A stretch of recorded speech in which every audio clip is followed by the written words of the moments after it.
They've pretty much been inside the top 10 all evening long. Outstanding run for Elliott Sadler. He is in 6th. Carl Edwards. Carl's been kind of hot and cold. He's been able to get up there inside the top 5 a couple of times, but really hasn't had a car that's shown that much strength all night long. For Marcus Ambrose, man, it'll be some finish if he can come out with a top 10. And right now he shows in 8th. Kurt Busch is 9th. And Regan Smith, that's another car and another driver that needs a good finish, and he may get it. Juan Pablo Montoya caught up in the crash back at lap 12. He's made up a lot of ground, and there he is lining up 11th for the run to the finish. Jamie McMurray is in 12th. Brian Vickers lines up 13th for the restart, with Casey Kane 14th, and Joey Logano coming off his win at New Hampshire last week. He's in the 15th spot. At 16th is Greg Biffle, 17th Jeff Burton, David Reagan is 18th, 19th is Brad Keselowski, and 20th Paul Menard. And Jeff Gordon's 21st, Bobby Labonte 22nd, Martin Truex Jr. 23rd, Robbie Gordon. 4 to go. Kevin Harvick's going to restart in 25th. 26th position belongs to John Andretti. 27th, A.J. Allmendinger. Ryan Newman 28th. Clint Bowyer 29th. And Tony Raines 30th. And here they come. Pace car is on pit road.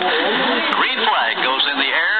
They'll settle it with 4 more laps to go as they haul it off to turn number 1. Down to the inside is Tony Stewart. Denny Hamlin's got plenty of drafting help with an outside line. Which one's going to be the quick one this time around? They go to turn 1. Once again, the early advantage goes to the outside lane. It's Hamlin by a nose, but back comes Tony Stewart, rocketing up the inside. Hamlin gets a little loose. He just lost his drafting partner.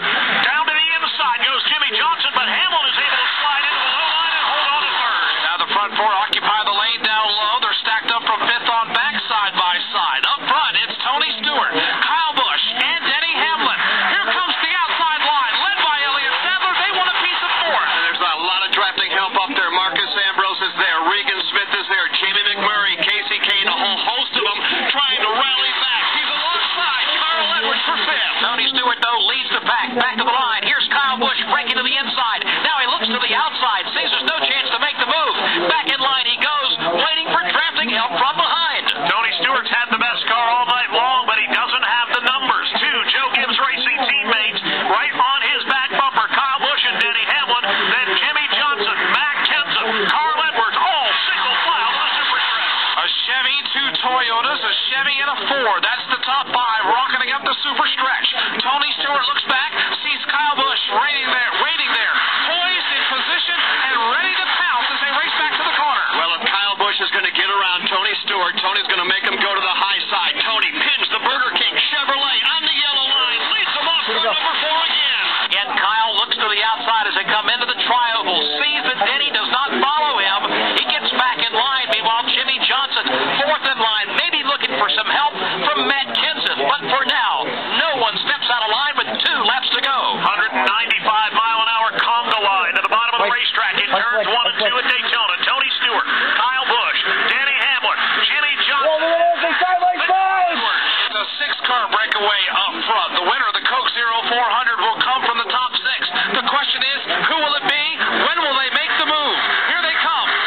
Off the end of the back straightaway. It's all Tony Stewart with all lanes covered for now. And everybody just drops to the inside. They're following now the first car to break out of line. Here comes Kyle Busch. Denny Hamlin goes along. Kyle Busch going for the lead here on the white flag. Kyle Busch trying to make something happen in the final lap. They come down to the line. White flag goes up, and Kyle Busch has grabbed the lead. Tony Stewart falls back to 2nd. Jimmy Johnson moves up to 3rd. Denny Hamlin falls to 4th, and Matt Kenseth 5th. They're heading for turn 2. Kyle Busch has got the lead, but he hasn't got the win yet. Tony Stewart is there. He's got drafting help from Jimmy Johnson.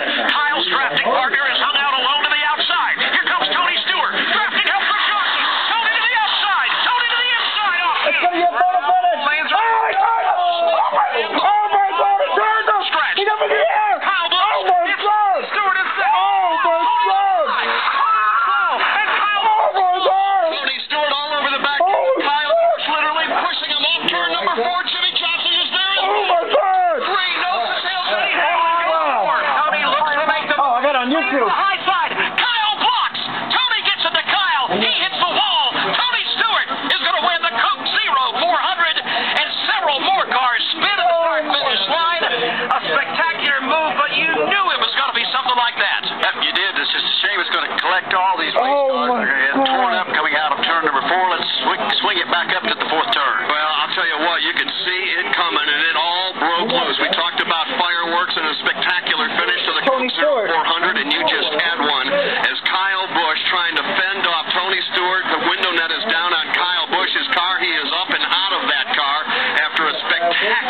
crash. But it was Tony Stewart that dropped to the outside, trying to make a move on Kyle Busch for the win. He knew he had drafting help from his corporate teammate in Jimmy Johnson. They were going for it. Tony was determined to win the race, and Kyle was determined that he was going to win the race. Kyle had just taken the lead for the first